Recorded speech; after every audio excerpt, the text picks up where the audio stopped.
I'm not really into this food business, right? But on the cruise ship, I went to breakfast, and there was breakfast, brunch, lunch, dinner, and dessert for breakfast. So I became confused. I took one plate, but I realized after I filled that one plate, I had not even gone through 10% of what they were offering. So Elder Rob, I took another plate, and I got some more stuff. So I took scrambled eggs, and I took hash browns. But I realized that there was an omelet station. So I went, and I got an omelet. Then I realized there was ackee and saltfish and grand provisions.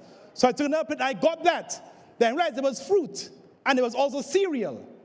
So here am I, like a crazy person, going to my table with 4 plates. Sat down there, Anne-Marie, and I started eating. Now, miraculously, I ate everything. I said, wow, I've been living below my potential. Now, by the time I went to the pool, before lunch, there was a guy at the pool selling burgers and pizza. So I figured, you know what? That's my money. I paid for it, so I took that.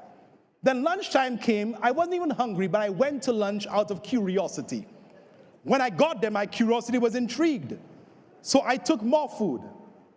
And then for the entire 7 days, I just kept going like that. When I came back to Canada, I looked like Humpty Dumpty. And for 1 full week, I had no desire to eat. I didn't want food.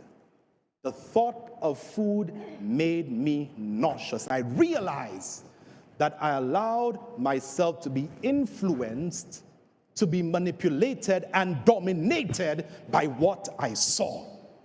And I realized there and then that I made the same mistake that Adam and Eve made in the garden, which brought all the chaos and confusion that is upon this world today. I allowed myself to be driven by the appetite for temporal things